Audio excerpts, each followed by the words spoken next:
Le 9 septembre, la Chambre de commerce et d'industrie française en Chine a accueilli 17 jeunes Chinois francophones pour son concours d'éloquence, le Trophée des talents. Les candidats ont proposé des idées très variées. Quand on parle de la technologie, on parle souvent que la technologie est une épée à double tranchant et il en va même pour la 5G. Par exemple, il y a beaucoup de polémiques concernant le déploiement de la 5G, par exemple l'installation des antennes de réseau.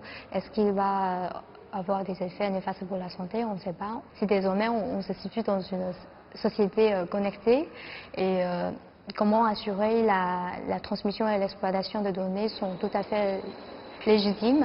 La 5G peut nous donner la facilité, peut rendre notre vie plus confortable et rendre l'Internet plus vite, c'est très concret.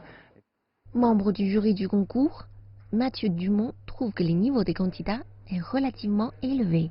Je suis toujours étonné et j'apprécie particulièrement le niveau général des étudiants, le niveau de langue bien sûr, le niveau d'adaptation à un environnement qui n'est pas le leur. Nous avons vu des étudiants très ambitieux.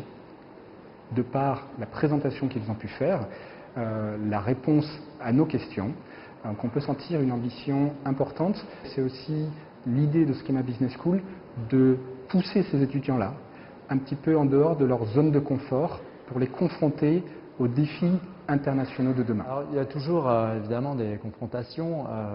Je pense qu'il y a malgré tout un sujet consensuel autour de la 5G, c'est-à-dire que c'est une révolution qui est en marche.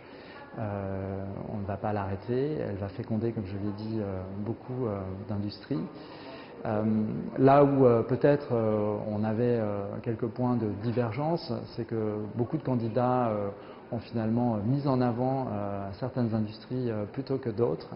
Et j'aurais aimé avoir des cas pratiques ou avoir d'autres illustrations que certaines industries bien connues, comme notamment le véhicule autonome ou comme celui de la santé. De grands sujets qui sont évidemment peut-être les emblèmes aujourd'hui de la 5G, parce que tout le monde en parle. J'aurais aimé que certains candidats élargissent un peu le champ des recherches.